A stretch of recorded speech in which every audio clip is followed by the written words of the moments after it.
Good morning everyone. Magbasa tayo ng ating libro guys. Kapwa ka Filipino, magbasa na tayo ng ating history. History of the Filipino People by Agoncillo and Guerrero. Today is 29 January 2023. Yung note ko dyan guys is nakalagay back to original reading 5th edition. History of the Filipino People, Part 4, the American Period. Topic number 17 na tayo, the Harrison Administration. Paragraph Harrison and Filipinization, 1913 to 1921. Basa. Harrison and Filipinization, 1913 to 1921. Upon arrival in Manila on October 6, 1913, Harrison delivered the following message on behalf of President Wilson. We regard ourselves as justice acting not for the advantage of the United States but for the benefit of the people of the Philippine Islands. Every step we take will be taken with a view to the ultimate independence of the islands and as preparation for that independence, and we hope to move forwards that end as rapidly as the safety and the permanent interest of the islands will permit. After each step, experience will guide us to the next.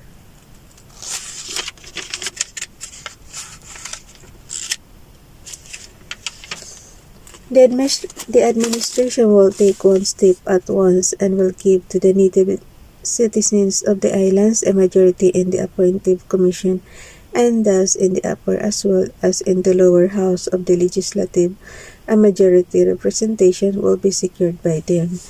Wilson's message was received with great enthusiasm and jubilation, for the Filipino leaders were aware that with Harrison as governor, increased Filipino participation in the government was a certainty. Harrison's first administrative reform was to make the Filipinos the majority in the following commission. Upon his recommendation, Jaime C. Vera, Vicente Singson, Encarnacion Victorino Mapa, and Vicente Illustre were appointed to the upper chamber of the legislature. Rafael Palma, for several years already a member of the commission, was reappointed. Prior to 1913, the deadlock between the American majority in the commission and the Philippine Assembly had made serious and effective legislation, especially in the matter of appropriations, virtually impossible. The Filipinization of the commission broke this deadlock and gained for the Filipinos complete control over the legislature. The Americans, however, still dominated an executive branch of the government, to be sure Harrison's predecessors, in consonance with the Republican interpretation of Filipinization, as laid down in McKinley's benevolent assimilation proclamation, attempted to keep a permanent course of Philippine administration in the Philippines, and though unsuccessful, tried to keep the number of American bureaucrats at a still level. See Table 1. Mamaya. Until 1913, mamaya ko na basahin sa inyo yung Table 1. Nakalagay rito yung open close parenthesis niya is si Table 1. Until 1913, therefore, a Filipinization was limited to the replacement of Americans by Filipinos in clerical jobs and insignificant positions in the civil service. The executive bureaus became Harrison's next target of Filipinization.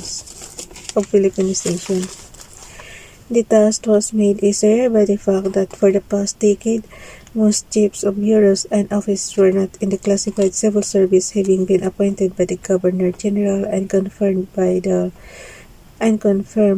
Philippine Commission. Only two of the chiefs or assistant chiefs of the bureaus were then Filipinos. Harrison knew that the bureau chiefs, who generally did not believe in the capacity of the Filipinos to run their own affairs, could very effectively block any legislation. If they disagreed with the policy of the legislature or department heads, Harrison effected Filipinization by reducing the number of highly paid officials, most of whom were Americans. He also issued an executive order which reversed the policy of previous administration of allowing civil service personnel to engage in private business. Many American officials owing to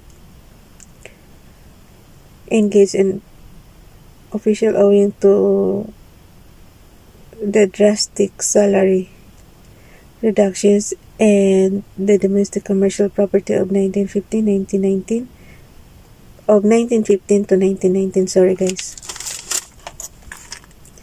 left the service and set themselves up in private business. American involvement in World War I also promoted Filipinization. Americans who wished to enlist in the armed forces were allowed to leave the civil service. Basahin ko na yung table 1 ha. Di ba nakalagay dito kanina si table 1? Nakalagay number of regularly and permanently appointed Americans and Filipinos in the service of the middle of the fiscal years indicated. Panahin natin yung year, then yung Americans, then yung Filipinos, tapos yung total. 1903, 2,777. Yun yung una yung year guys, tapos Americans, tapos Filipino, tapos total. Kaya pag sunod-sunod yun na rin. 1903, 2,777, 2,697, 5,474 total. 1904, 3,228 Americans, 3,377 Filipinos, 6,605 total.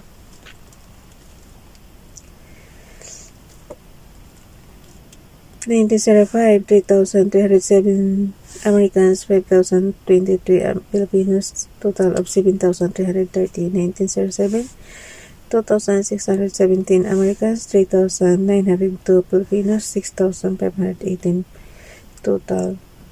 1908, 2,479 Americans, 4,008 Filipinos, 6,559 total. 1909, 2,659 Americans, 4,397 Filipinos, 7,056 total.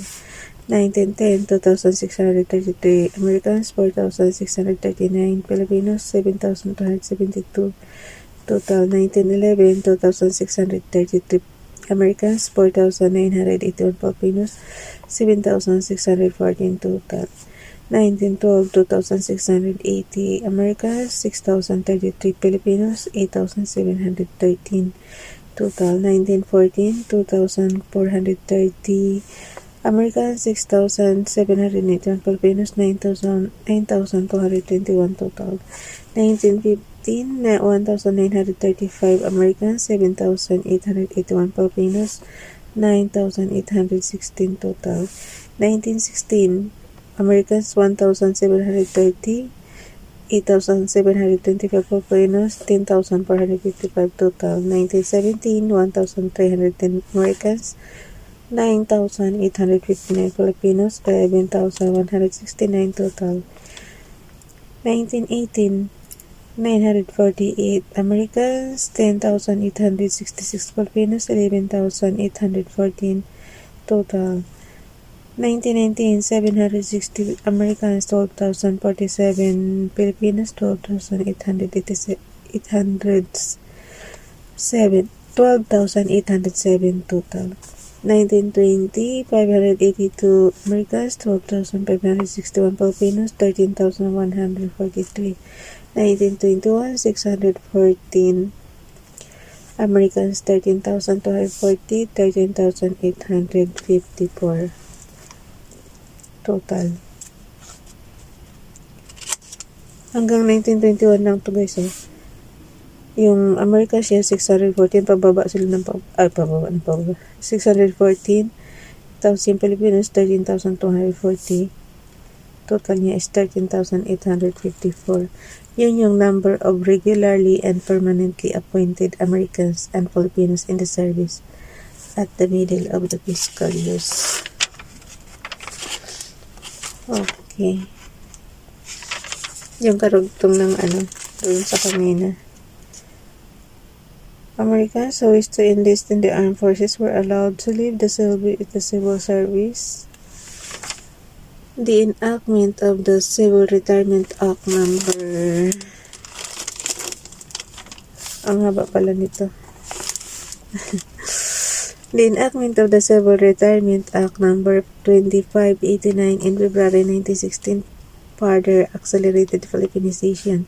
The law entitled employees who had completed 6 or more years of service to a retirement allowance provided they tendered their resignation on or before July 1916. The deadline of presenting application for retirement was subsequently amended to encourage the retirement of more American personnel.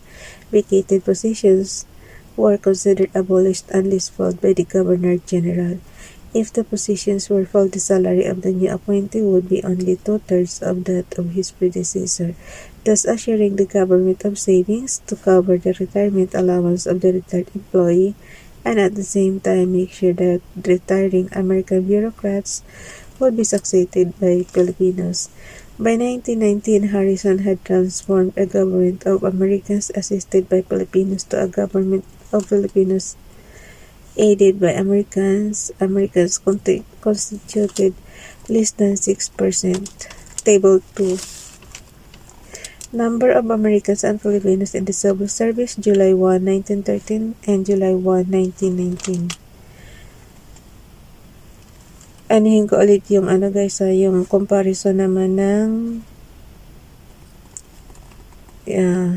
ang hirap pala sabihin ito. Yung table niya is nakalagay Governor General, Vice Governor, Undersecretaries of Departments 1913, 1919 yun guys. Yung 1913 Americans, Filipinos, Americans, tapos 1919 Americans, Filipinos din. So yung table niya lagay natin. Bureau Chiefs, Americans 3, Filipinos 1. In 1919, Americans, yung 1913 yan. Yung 1919, Americans 2, Filipinos 11. Assistant Bureau Chief, 1913, Americans 21, Filipinos 3. 1919, Americans 12, Filipinos 16.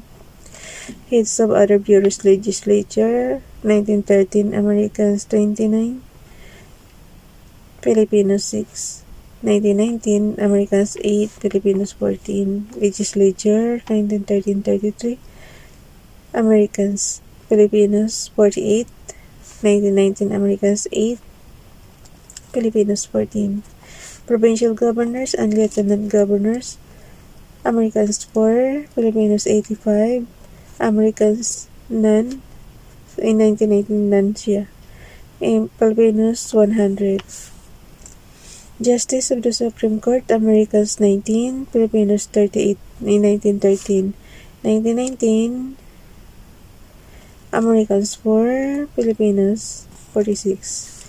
Judges of the Courts of First Instance, 1913, Americans 4, Filipinos 3.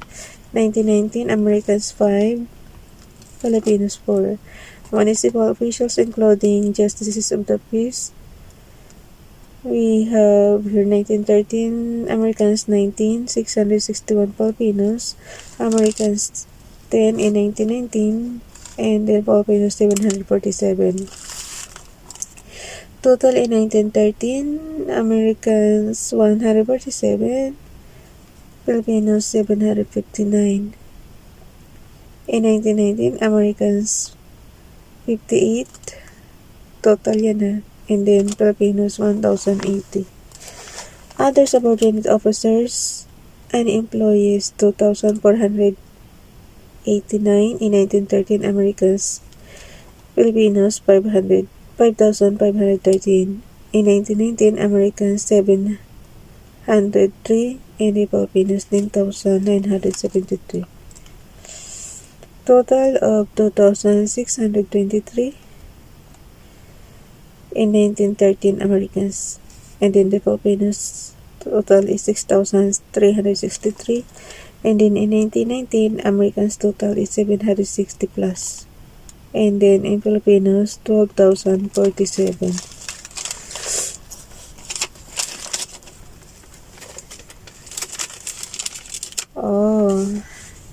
ito na yung karugtong sa ano.